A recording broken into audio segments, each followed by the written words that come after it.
Hello everyone, my name is Ebony and welcome back to my channel. Think I know you better to forget her. Certain people made for running. Think I need you more than let you know I'm bored and tell me this means more than nothing. So today we're doing my February wrap-up, which is longer than my January wrap-up. I read more books in February than I did in January. Are we amazed? Yes, we are. It is everyone's favorite time of the video. Time to look at the bullet journal. First, I'm going to start out with my book stats. So here's my book stats page. You can barely see it. I apologize. But in February, I read 11 books, 3,393 pages, 3 physical books, 8 audiobooks, and 0 rereads. For reference, that's 1 book more than I read in January. Only 2 pages more than I read in January, which is kind of funny. Another page that I wanted to show you that I started doing recently is a page tracker on this side. And so it's like a little graph. I'm gonna scoot closer. So it's like a little graph of how many pages I read per day. And so 0 is at the top and then 100 plus is at the bottom. So like the further down you see the dot, the more I read that day. And so there are several days you can see here and here that I didn't read at all. My goal is to eliminate those days, but I'm only human. And then finally, to show you my February wrap-up page, here she is. There's all the books I read this month, a little sneak peek to what we're gonna see in this video. Now we can jump on in to the books I read. So the first book I read this month was The Elite by Kiera Cass. So to give you some like backstory on how this month went, I ended up getting a free trial of Scribd because I was trying to find the audiobook for that awful book Terrarium I read in January, but I couldn't find it. It wasn't on Scribd, so that kind of sucked. But I had a free trial, so I was like, hey, I might as well read some audiobooks on this that I can't get on Libby or that I would get sooner than on Libby. So I decided to like make a list of the books I really wanted to read that weren't available on Libby that I would read from Scribd. So The Elite is one of the audiobooks I read on Scribd. So if you don't know, this is the second book in the selection series. I read the first book last December during my December Fantasy Challenge. If you want to check out that vlog, it's linked up above. Because this is a sequel, I'm not going to give like that many details on like what I thought about it because I don't want to like spoil the first book. But essentially the main plot of the series is it takes place in a dystopian version of the United States, no longer called the United States, I forget what they call it, but it is ruled by a king and queen, and they have a son who is the prince. So when he decides that he's ready to find a wife, they do this thing called the selection. So girls from around the country can submit themselves for the selection, and then they choose 35 girls to come live in the palace for the selection, and one of the main characters is one of the girls who was chosen, and like slowly they'll like get rid of girls as they go. It's kind of like The Bachelor in that kind of way. I really enjoyed the first book a lot more than I thought I was going to, and so the second 2 books I enjoyed just as much, I think, although I was like a bit like annoyed by how indecisive America was for just everything in general. She's just indecisive. There were definitely some scenes, some tense moments that I was like glued to my seat. Like I was listening to it on audiobook, so I was just like sitting there like, oh my goodness, what's gonna happen? I was like so invested in this story. And so I ended up giving this book 4 stars. And then the next book I read was The New Nudity by Hadara Barnadab. This is a poetry collection that I read for a class, and we ended up like, we read this book and then the author actually came and like did like a Zoom like reading for the students. And so because I was reading this for a class and I had to write a paper on it, I did annotate the heck out of it, you know, taking notes. I didn't want to write in the book. Normally with poetry you would just write all over it, but I didn't want to write in it. So I ended up like sticky noting all of my thoughts. And I really enjoyed this poetry collection. I really enjoy reading poetry in general. Basically, like all the poems in this book are written about like inanimate objects. So like all the titles are the object that it's written about. So the first one is thumb, there's fountain, ladder, door, like everything in here is like an inanimate object. So there's a lot of personification. That's just like the style that this book showed. I actually decided that I wasn't going to be ranking the poetry collections I'm reading. I actually read another poetry collection recently for the same class, so I'll talk about that one in my March wrap-up. But I don't know, like I've ranked poetry collections in the past, but I just don't think it's fair to rank a poetry collection the same way you would rank a book. So I just didn't give this a rating. I did enjoy it, I just I didn't want to read it. The next book I read was The One by Kiera Cass. Again, the third book in the selection series. I already told you what the selection is about, but to give you some like non-spoiler thoughts specifically about this book, I noted that it seems like America finally found her place as a main character in this book. Before, she didn't really act like a main character, and so like she finally like found that spot, like that personality of a main character in this book. I did think that the ending wrapped up a little bit too fast. All of the things just like tied up really quickly, and I was like, okay, that didn't feel like genuine. That was like a slight issue I had with it. Also, I did like the climax, but I felt like the climax was sort of a cheap like cop-out way to like resolve some of the issues, so that I also had an issue with. But overall, I did enjoy this book, and I gave it 4 stars as well. Okay, next I read on audiobook This Is Where It Ends by Mary Kay Nijkamp. I have no idea how to say her name. I apologize. So this story is about a school shooting, and I believe it takes place like within like 20 minutes or something. I honestly couldn't tell you that much about it because I don't remember. I don't know, I just wasn't very invested into this book, specifically because it was an audiobook. Maybe if I read it physically I would like it more, but I just didn't really care that much while I was reading it, so I kind of like found myself zoning out. The biggest issue that I had is that there were way too many characters, especially for reading it on an audiobook, because I couldn't keep track of them all. I had like no idea who was talking at what time and like who they even were, what made them unique, like what their character development was. Like, I literally had no idea. I will say that this book did the like mood and the tenseness of this story very well. I could definitely feel the tension between all the characters for what exactly the experience they're going through. And it is a very important topic, and also school shootings are like one of my biggest fears, so maybe that's another reason why I like dissociated from the book a little bit, is because like I was afraid. The ending I thought was very good. It had good closure for the whole story. It really wrapped things up well, and so I gave this book 3 stars because while it was okay, I wasn't really that invested into it. Next I read Another Day by David Levithan. This is the companion novel to Every Day. So basically Every Day follows the story of this person named A. They are neither a boy nor a girl. They also are both, I guess. And they wake up in a different body every day. Like, A doesn't have their own body, and so like one day they'll be in someone's body, the next day they'll be in a different person's body. Always within the same age range as A is, and always like within the same like general geographical location, but they never wake up in the same body twice. And that's kind of just like the way that their whole life has been. They're just used to it. And then one day A is in the body of this boy named Justin, who has a girlfriend named Rhiannon, and A falls in love with Rhiannon, and so eventually A like tells Rhiannon their situation and like what is going on. There's like a little bit of a romance there. It's really interesting. This is a really unique story. It definitely borders on like contemporary / like magical realism. But anyway, so that's Every Day. So this book is the companion novel, and it follows Rhiannon. So it's the same story, but it's like from Rhiannon's perspective. Because of that, I will say that the beginning was kind of boring, especially before she meets A. Like, it was just really dense, and I was like, there's just a lot happening that I don't care about, because I know that the story from A's side is a lot more interesting. I think it got better as the story continued. Like, after Rhiannon met A and like got invested into what was happening in A's life, it got more interesting because A is the main character. Rhiannon isn't the main character. If it's from her perspective, it's going to be a little less interesting than it would be from the main character's perspective. The writing style also kind of changed like halfway through the book. Towards the beginning, it was really dense. There was just a lot of text, not a lot of dialogue actually. And then like halfway through, it started getting like this, like where there was like lots of spaces between paragraphs, lots of dialogue, lots of like the like page breaks where it like cuts to a different scene. So it just felt like it was a different writing style halfway through. Like, that kind of felt, I don't know, odd. One thing that really bothered me is that Rhiannon always called A, like, if A was in a girl's body, Rhiannon would call A she, and then sometimes in like parentheses it would say he ?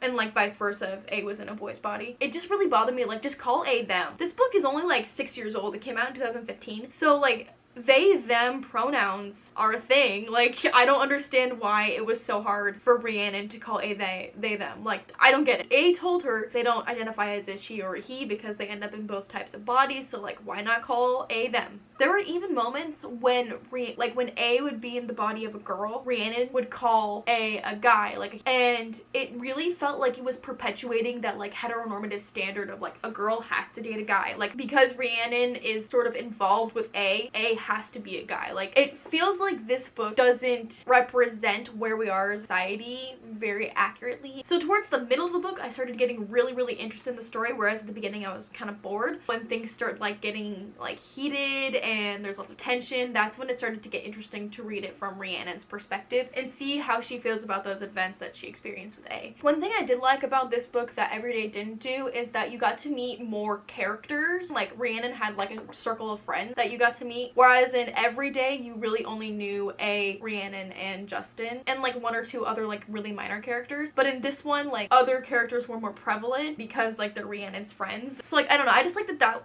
this one brought in more characters than the original book did. I did also mention in my notes that I said that this book feels just like a really long commentary on not judging a book by its cover, because like, while A may be in the body of like literally anyone, any gender, any race, any sexuality, like, but they are always A within, and that is something that Rhiannon struggles with, like seeing A versus seeing the body that A is in, but like it's something that she gets better with. And so I think that this book just overall just like spreads that message of don't judge a book by its cover, you know, judge them by like what's on the inside. And so I really like that it did that. I also read the things in the back. So the book actually ends like on this page right here, but there were a couple of chapters in the back of it that were from other characters' perspective, and there was an extra day from A's perspective that would take place after Everyday, and another day from Rhiannon's perspective that takes place a couple months after the events of this book. While those were like kind of interesting to read, there weren't really anything like life-changing or really anything that I felt was like needed. Overall, I gave this book 4 stars. It was good. It just wasn't as good as Everyday, but still I think serves the story well as a companion novel. There is a sequel to this series called Someday, and I want to read that hopefully soon. I don't have a copy of it, so I'll have to find it from like the library or something. Next, I read Ink by Alice Broadway. I read this one on audiobook, and so basically this story follows a sort of fantasy dystopian society where as you grow up you get tattoos to like mark certain things in your life, and so it's like your skin is like a story of your life. Follow the main character who is like training to become a tattoo artist. Her father has just died, and usually like when a person dies they like take their skin and like make it into a book so you can see like all the tattoos of like their life. Sometimes if like the person is like seen as like doing something wrong, like illegal, then they don't make their skin into a book and they destroy it. I will say the idea of making bodies into books is really morbid and creepy, but like if you get past that, it's still like a good story. The book isn't like meant to be like creepy or morbid in any way. That's kind of just like how their society works. I really enjoyed the different twists and turns in this story. There were a lot of things that caught me off guard and I was like, wait, what? And I honestly enjoyed this more than I thought I would, especially since it's a fantasy and I don't really like fantasy, and it kind of makes me want to read the rest of the series, so maybe I'll do that. I'm not sure. We'll see what happens. But I give this one 4 stars. Next, I read All This Time by Mickey Daughtry and Rachel Lippincott. These are 2 of the authors of 5 Feet Apart. So if you've read 5 Feet Apart, you'll know it's a kind of an emotional book. All This Time is no exception. Very emotional. I cried my eyes out. Oh my goodness. But so it follows this character named Kyle. He ends up in a car accident with his girlfriend at the time, and his girlfriend dies and Kyle is just injured. And so he kind of has to like cope with the loss of his girlfriend. When he finally starts to get past that, he meets this new girl named Marley, and she also has like grief and trauma in her past. Kyle like connects to her in that way, and so eventually that they start dating and it's super cute, and then something happens, like a big twist, and I don't want to tell you because like it was really surprising to me and really shocking. I don't even know, it might be in the synopsis, I'm not sure. I didn't read the synopsis before I read this, but it was literally like, I would just suggest reading this book, like just going into it without really knowing that much, because oh man, one thing happens and you think you know what's going on and then boom, another thing happens, and I'm like, oh my gosh, like It was so good. But yeah, I cried so hard while reading this book, like several different times. And so if you want a book that'll make you cry, I highly recommend this one. It was amazing. 5 stars, totally. Literally one of my favorite books of all time now. Oh my gosh, like I literally don't have words. It's just so good and you need to read it. Okay, next I read Love and Gelato by Jenna Evans Welch, also on audiobook. This follows the story of a girl whose mother dies of cancer towards the beginning, and so she is sent to live with her father, I believe is in Italy. And so it's like, you know, she has to learn this whole new person that she barely knows. You know, she has to learn how to live in a new country. It's like just very overwhelming for her. And I actually noted that this book kind of reminds me of The Astonishing Color of After, you know, like with a character having to move to a different country to be with their family that they barely know after the death of their mother. I will say that this one is a lot less sad than The Astonishing Color of After, and that's also something I didn't like about this story, is that the character's mother just died and it seems like the character doesn't even care. Like the only time they mention it is when she's like, OMG, I'm so sad because my mom died. Like, it's more like the book is telling us that she's sad rather than like showing us that she's sad. So I don't know, I just wish that they had dealt with the grief side a bit more, because this is definitely a romance book, and the romance I think took up too much of the book than the grief should have. But I also noted I really hate when characters are obviously attracted to each other but they pretend like they don't know what's going on. Like, and this book did that a lot, and so does Jenna Evan Welch's other books, which I'll get to. It's like, you know, like the main character like sees him and she's like, suddenly like my palms were clammy and my cheeks got red, and then she's like, oh, it's probably just because it's hot outside. Like, no, it's obvious that you're attracted. It's obvious to a reader that there's going to be a romance here between those two characters. Stop pretending like we don't know why this character is so flustered around this person. Like, we know that it's going to end in a romance of some sort. Like, I don't know, it just irritates me. Ugh. There is like a slight mystery element to this book that I found really intriguing about, like, the main character gets her mother's journal, and then like as she's reading it she uncovers certain things, and there's a lot of family drama, which again I think the book did well. So I ended up giving this one 4 stars. I really enjoyed this one, and especially in comparison to Jenna Evan Welch's other books, which I'm going to get into right now. So right after Love and Gelato, I read Love and Luck, again by the same author. So this follows 2 characters who end up going to Ireland, and actually the main character in this book is the main character from Love and Gelato's best friend from before she moved to Italy. So these are all like companion novels. You don't necessarily need to read them in any specific order. I read them in the order of publication, but like they are companion novels and there is like a character or 2 who like pop up in other books. So the opening of this book was actually really exciting, and I was like, ooh, oh my gosh. So like I said, it follows 2 characters who are siblings, and of course like the main character is the sister. I forget their names. I think her name was Addie. So it's like Addie and her brother, and so like those are the 2 biggest characters, and there's a big like sibling rivalry between them. I also mentioned that for some reason this book reminds me of the movie Leap Year. There was a lot of like telling, not showing in this book, especially compared to the way Love and Gelato was written. It felt like this one was like the first book that the author wrote, and then like Love and Gelato would have been the second book, because like this book didn't feel quite as developed as the first one. Like I mentioned, the main character of this book is the friend of the main character in Love and Gelato. Does appear in this book, but like very briefly, and I wish that she appeared more, just because like if you read Love and Gelato you would know this character, and so like it would be cooler to like see her more, I guess. And I will say the ending was kind of like underwhelming for my taste. So overall I gave this book 3 stars. I didn't enjoy it as much as Love and Gelato. And before I move on, I do want to mention that I am reading Love and Olives. I started that book while I still had my free trial of Scribd, but I didn't finish it. I got like I think a little over halfway done, and I was listening to it on audiobook. I can get the ebook on Libby, and I do have the ebook on Libby, but it's just gonna take me longer to read because I don't usually read ebooks. So I am reading Love and Olives. Hopefully I'll finish it in March, so it'll probably be in my March wrap up. Okay, the next book I finished was Game Changer by Neil Shusterman. I was really excited that I read this book because it literally just came out like at the beginning of February, and it was on my most anticipated releases video that I did not that long ago. I don't know, like I don't usually keep up with new releases. I might be better at that now because now I have a job at a bookstore, so like I'll be able to get my hands on them and for like a discounted price, which is amazing. So hopefully I'll be better at keeping up with new releases. But like I read this book before I got that job, so like it was just surprising that I was able to read it so soon after it came out. This is the author of the Unwind series and the Scythe series, and it follows a character who is a football player player, and every time he gets a concussion,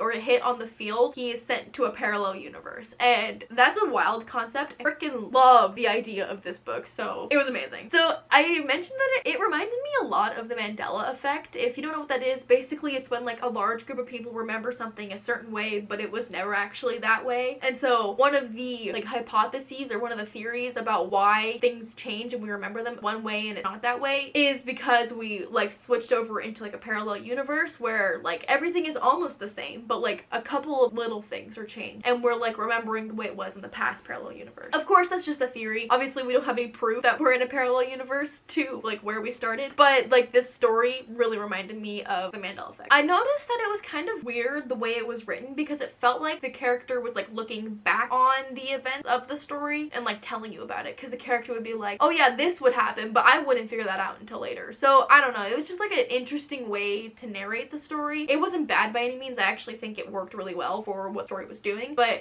different, something you don't usually see. I will say that football was like a bigger part of this story, and I don't really care about football. I don't really know that much about football. In those parts, I was kind of just like, yeah, blah blah blah, whatever. Especially towards the beginning. Like as the book like really got going, I started caring more about like the football aspect of it. But if you do enjoy football, or you have played football, you know, you understand football, like you might appreciate that part of this book more than I did. There was also like a nature versus nurture discussion in this book, because in certain parallel universes, the main character was like did different things that like he never thought he would do, but like he did because like he grew up in a different way in the parallel universe. So yeah, it really brings in that nature versus nurture idea. Because it came out so recently, it is like it takes place after the pandemic, because they do mention the pandemic, but they're not living in the pandemic. Like they're not wearing masks, they're not like having a social distance or anything like that. Like everything's normal, but they do mention that the pandemic happened. So it kind of just feels like this book takes place like in the future, like after the pandemic ends. I don't know, it was really weird to read about the pandemic in a book, and also to like read it as if like the pandemic has ended when it obviously hasn't. I don't know if I should tell you this or not, because I don't know if it's like spoilery, because like every time he switches into a different parallel universe, it's really just like, okay, what changed now? And so if you don't want to be like minorly spoiled, skip to the time code that's on the screen. I'm going to tell you, and so like if you don't really care about being minorly spoiled, you can watch. Starting the minor spoilers now.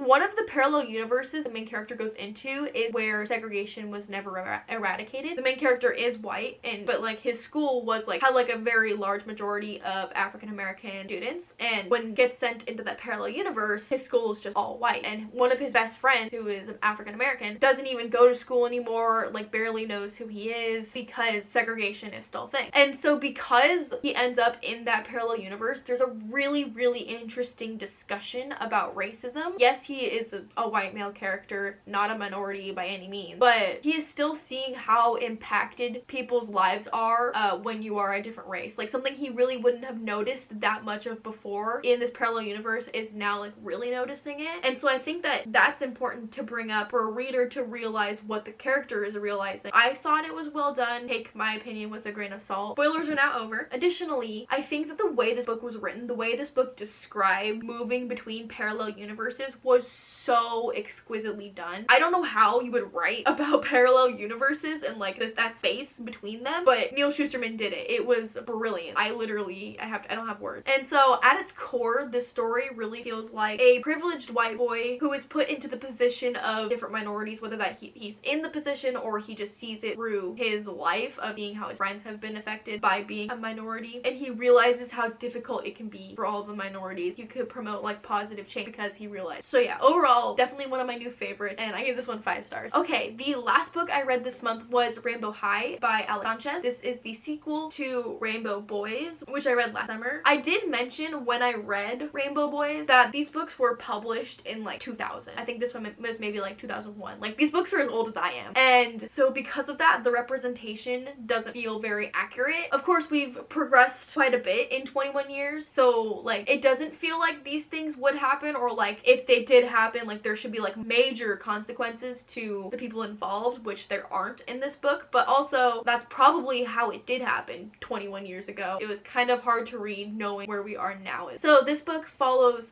3 boys who are either gay or bi. It's a contemporary, and it really just follows the struggles they go through being part of the LGBTQ+ community. I will say the first book was better in terms of character development development. I felt like the characters in this book, it is the same characters, but I felt like they were more stagnant in this book. In the first book, it really felt like they were like discovering who they were and like going through like major changes and like just developing as a character. In this book, it didn't feel like there was any development whatsoever. Another thing that really irritated me is that the three main characters are trying to decide where they want to go to college, and they all put a heavy emphasis on where their significant others are going to college. This book, I honestly was kind of bored. I kind of wanted to DNF it. It took me a long time to read it just because I didn't really care anymore. The first book was like so much better than this one. I don't really know if I even want to read the last book in the trilogy. I don't know, we'll see. The completionist in me is like, you should read it, but like I don't want to waste my time with it. I don't know. Honestly, at some point I just started skimming the book, mostly reading just the dialogue so I could still like know what was happening, but like I didn't want to like invest all of my brain power into it. So I don't know. We'll see if I read the third book. I'll probably end up unhauling this one and probably the first one too, just because they aren't something that I want to keep on my shelf. I ended up giving this book 2 stars. Alright, so that is it for my February wrap up, and thank goodness because my back is starting to hurt from sitting on the floor. I hope you all enjoyed it, and let me know how your reading month was. Have you read any of the books that I talked about? Did you read anything else that you thought was really exciting? Let me know in the comments down below. I would love to talk with you guys about them. But that's it for today's video. If you liked it, please make sure you're subscribed down below. Don't miss any future bookish content from me. And if you want to follow me on social media, all my links are in the description box down below. As always, thank you all so much for watching, and I will see you in my next video. Bye! All you see is black.